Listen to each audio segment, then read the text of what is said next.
Welcome back to the workshop. We want to continue taking a look at section 5.4, rooted trees. And in our last video, we introduced what a rooted tree is. In this video, we'd like to continue taking a look at one particular example of a rooted tree and draw it about 2 or 3 different times where the final version is us drawing it in what's called the conventional form, or is the conventional way to draw a rooted tree. So let's take a look at our notes. So first, of course, let's give an example of a directed graph that is a rooted tree. We can do that. So I've got several vertices that I want to take a look at here. I've got, let's see here, 3, 6, 10 of them. So I've got a large collection of vertices that I want to take a look at. Let's see, a row of 3, a row of 4, and then another row of 3. So these are all the vertices we want to consider. I'll label them just that way we can follow along a little bit more easily what we're looking at.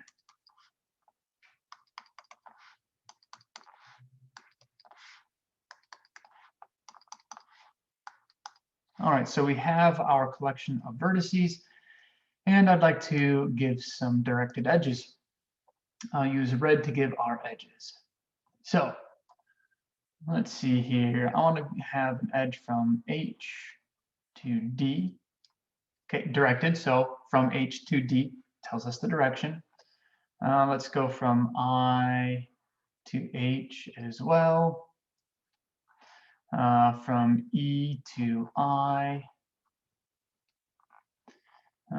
From E to A, from E to B, let's go from B to F, from F to C, F to G, and F to J. Excellent. So we can see that this is a rooted tree. And we can confirm that by observing what the in degree is at each vertex, essentially.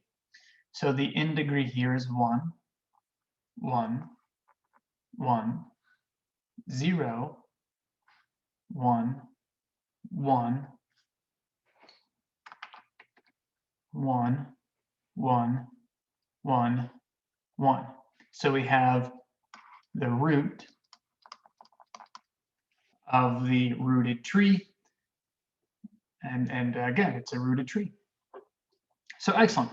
So let's redraw this rooted tree, but let's redraw it so that way the root is at the top, and then for each set of arrows down, we kind of end up with a new level downwards.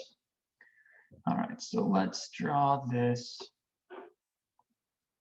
again.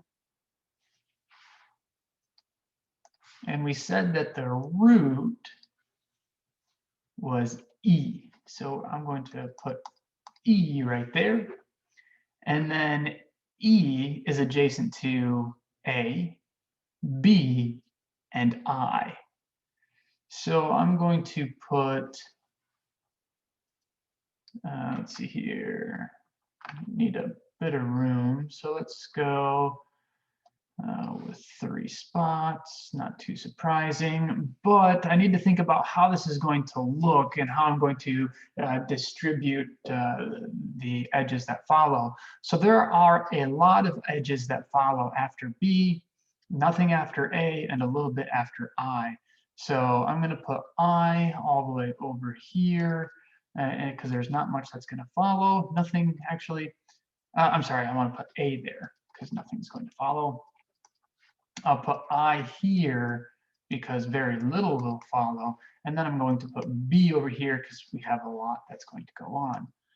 So let's draw those edges from E to A, E to I, and E to B. So that gives us these 3 edges, E to A, E to B, E to I. Now, I'm all done at A, right? There's nowhere else that one goes. But I continues on to H, and B continues on to F. Now, there won't be much after H, but there will still be a little bit after F. So I want H and F. So I'm going to draw this with H right here and F right there.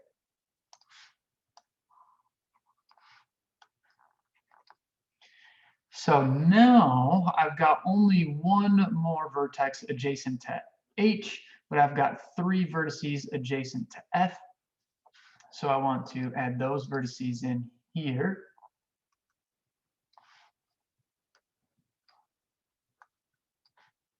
So 3 vertices adjacent to F and 1 adjacent to H.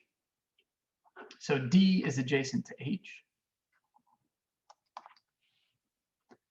And C, G, J is adjacent to F. C, G, and J are adjacent to F. So now I can draw my directed edges down to that level. So notice here again, we have essentially various levels. So we've got our initial level at the root, and then we have the next level down, and then we have the next level down, and finally the bottom level. And those vertices should essentially be in line with each other horizontally. That's a very common way to represent our rooted trees. Okay. I'm not sure that that aspect is necessarily mandated, but it's the right idea yet. Okay, and it's very handy, especially as we look at the concepts of what we'll see in our next video. But anyway, this is right. This is a redrawing of the same tree. It's the same tree. I just drew it a little bit differently. Root at the top, branches downward, which is a little bit weird because what you might think of it as is you'd want to have the root at the bottom and the tree grows upward, but maybe you could just think of these as the roots of the tree. So here's the beginning of the root system instead of the branches of the tree. However you like to think of it, it's usual, it's common for us to write the root at the top. But as soon as we write the root at the top, is it really necessary for us to have these be directed edges? No, because we know that it flows from top down. So as long as we know that it flows from top down, then there's no reason to draw the arrowheads. So if we remove the arrowheads, then that is actually called the usual way or the conventional way to draw a graph. So this is the usual way, also called the conventional way. So whether you're saying it's common, usual, or it is convention for us to draw it in that way, we can do that, right? Removing the arrowheads. So we can redraw that one more time, essentially drawing the exact same graph, or exact same tree, but without the arrowheads. So E's on the first level, then A, I, B, then A, I, B. So this was E, and A, I, B. And then on the next level down was just H and F. H and F. And then on the next level down, the bottom level was D, C, G, J. D, C, G, and J. And we can connect these, but they no longer need to be drawn with arrowheads. We understand them to be directed edges yet, but we don't have to draw the arrowheads. So it's just a matter of convenience when we're drawing.